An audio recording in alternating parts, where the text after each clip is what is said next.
Sir मुझे लगा आप मेरे घर पे आएंगे वेरिफिकेशन के लिए, लेकिन आपने तो मुझे ही यहाँ बुला लिया। तू कोई क्रिमिनल है जो पुलिस तेरे घर आवेगी? No sir. चल बैठ जा चुपचाप।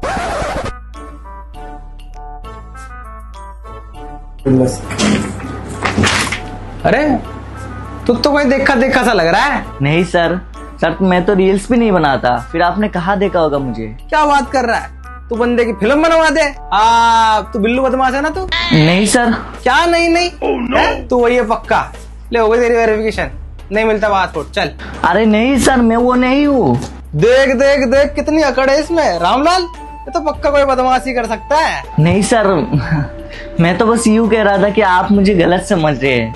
अच्छा बेटा, हमें सिस्टम और सिस्टम के मुंह पे सिस्टम को गलत कहने की हिम्मत, ये कोई पक्का बदमाशी कह सकता है?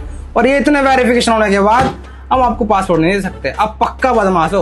अरे सर आप ऐसा नहीं कर सकते, मुझे दुबई जाना है। अरे आप समझिए भाई साहब, आप इस देश का भविष्य हो, आप इस देश की अमानत हो। अमानत आपको कैसे भेज दें ऐसे? अभी तो आप कह रहे थे मैं बदमाश हूँ। अभी तो इस देश का भविष्य हो। ऐसे हम एक एक करके क्रिमिनल को बाहर भेजते रहे तो आगे जाके नेता कौन बनेगा? ये पार्टी जी टिकट किसे देवेंगी? देखिए सर, आप मुझे ऐसे अजीब अजीब लॉजिक मत दीजिए। आप लोग का काम है मुझे बाहर भेजना, तो मुझे बाहर भेजिए।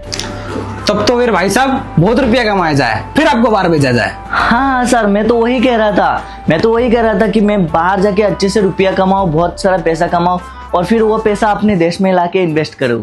कमाओ यहाँ, फिर वहां जाके खर्च करो। हैं? ये अब क्या कह रहे हैं? ये कौन सा देश प्रेम है? अरे तू तो बदमाश है, देश प्रेम की बात क्यों कर रहा है? और ऊपर से भावी नेता। देख भाई, तेरे को एक फ्री की सलाह देता हूँ। अगर तुझे इस देश में पॉपुलर नेता बनना है तो इस देश में सारी बातें करो, लेकिन कभी भी इस देश की बातें ना करो, समझा? हाँ तो मैं वही कह रहा हूँ ना, मैं हुई नहीं बदमाश, फिर भेजो मुझे बाहर। फिर तो भाई साहब पढ़ने वाला बना जाए, फिर तो आपको भेजा जाए। अच्छा, आप वही कहना चाहते कि मैं बाहर जाके पढ़ लिखूं ताकि मैं वापस आके देश की सेवा करूं। हर बात में तो देश घुसेड़ दे वे। अरे भाई खूब पढ़ो, खूब मेहनत करो, पर लेकिन काम करने बाहर जाओ। ये कैसी बात हुई सर? मैं यहाँ पे पढ़ लिखूंगा, अपनी देश का रिसोर्स यूज करूंगा, और फिर बाहर जाके दूसरों की गुलामी करूं, वहाँ का सेवा करूं। ये कौन सा देश प्रेम हुई सर? मतलब पढ़ लिख के भी मतलब यही राजा है? हाँ। तब तो भाई फिर बाबा जी बनना पड़ेगा इधर। क्यों? की बात ये है ना कि एक पढ़ा लिखा व्यक्ति देश के लिए बहुत हानिकारक होता है। आपने सुना होगा कि वो 4 लोग क्या कहेंगे। वो 4 लोग में से ना एक व्यक्ति वो खुद होता है, समझे आप? अरे इन 4 लोगों को पसंद कौन करता है? और जब इनको कोई पसंद नहीं करता तो इनको रखने का फायदा क्या है? भेजो इनको देश से बाहर। सर अरे इतनी इंपॉर्टेंट डॉक्यूमेंट की फाइल तूने मुझे पहले क्यों नहीं दी? शर्मा जी, फाइल आगे पहुंचाओ लड़के की पासपोर्ट की।